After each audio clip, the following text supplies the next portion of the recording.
سلام بنات، عودة أخرى مع أم فدوى. تتم البلاطو إن شاء الله ديال البلدي اللي بدينا منه المحنشة. اليوم إن شاء الله غادي نشوفوا غريبة المعلكة بالكركاع كيف ما كتشوفوا معايا. مقاديرها مضبوطة وين غوسيت اللي هي ان غاطابل كتصدق 4000%. هنا كتشوفوا عندي نص كيلو ديال اللوز اللي مطحون بحال البلبوله رقيقه بقشرته، نص كيلو ديال الكركاع حتى هو مطحون بقشرته، 100 غرام ديال التمر مطحون في البيت ماشي اللي كيتباع في الاسواق البنات. ناخذ تميرات نعبر 100 غرام نحيد لهم العلفه ونطحنهم، 3 المعالق ديال الكاكاو، 50 غرام ديال الزبده، جوج فانيات وجوج خمارات مليحه جوج معالق كبار ديال لا كونفيتور، وعندنا البيض من 4 البيضات حتى ل5 على حسب على حسب الكركاع واللوز. غادي نخليوها احتياط. وعندي نص كيلو ديال السنيده البنات.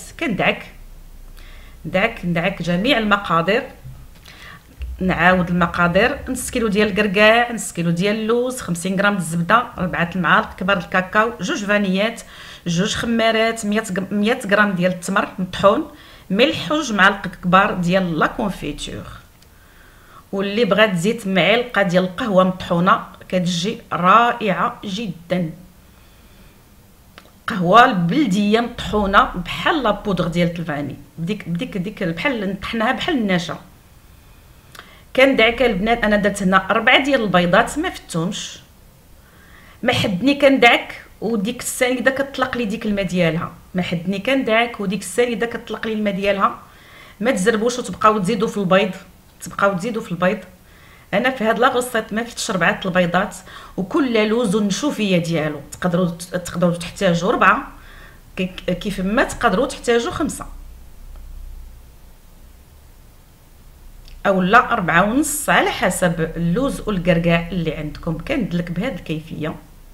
ويستحسن البنات انكم تخليوها تبات في الثلاجه باش كتزيد تلداد اكثر.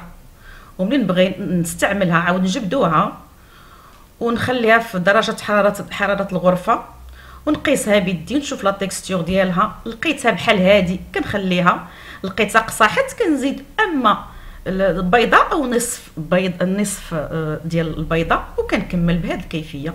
كيف ما كتشوفوا معايا البنات هذه بايته عندي في الثلاجه، تكون بهاد لا تيكستور، ما نديروهاش جاريه، نديروها شويه واقفه. وهنا لي سيغنو دو نوا، طريفات ديال الكركاع. هذا السكر كلاصي سبيسيال مغربل كيف ما كتشوفوا معايا. وهذا الزهر باش غادي نكور غريبه. يستحسن انكم تاخذوا لاطه وتكوروا غريبه كامله بالزهر وتخليوها جانبا، عاد تبداو. انا حيت كنت مزروبه ضروري درت دغيا زربت عليه دغيا زعما فنتها في السكر. الا بغيتيها تجيك اروع دهنيها بالزهر وخليها في لاطه وغبري عليها واحد 5 دقائق، عاد ديريها في السكر كلاصي وبداي تكوريها بالكيفيه اللي كنكورها انايا.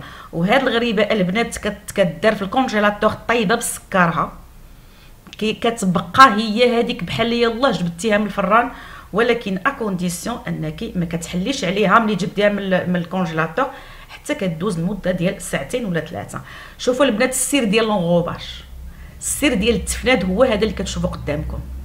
كنبقى نديو نجيب بحال لا بول دو نيج باش كيبقى السكر قابض فيها وما كينزلش. هاد غريبه ديديكاس للرجاء ديال مراكش اللي مسكينه طالما طلبتني نكمل البلاطو ديال البلدي. واليوم كنقول لك رجاء النوبه ديالك هي جات. كنكور غريبه بهاد الطريقه بحال لا بول دو نيج، ومن بعد كناخذ دوك الطريفات اللي كنصيصات د الكركاع وكنغرسهم في وسط كل وحده، وكنشعل الفران لدرجه الحراره ديالو 160 وما كنخليهاش بزاف من قسمين حتى ل4 ساعات. يلا كتشقق ليا البنات وكنخرجها. الا طابت بزاف في الفرن كتيبس. بعد ما كملت اللاطه ديالي ان شاء الله غندخلها الفران. كيف ما كتشوفوا معايا السكر قابض فيها وخضرت فيها اللويزات. هنا دخلتها الفران وبدا كيبان ليا التشقاق. هنا كنعرف ان غريبه ديالي واجده. تقدري تقلبي اللاطه الا بغيتي. انا طيبتها البنات بلا فرفاره. النتيجه النهائيه ديال الغريبه ديالي اليوم البنات هي هذه. كنتمنى ان شاء الله تنال اعجابكم،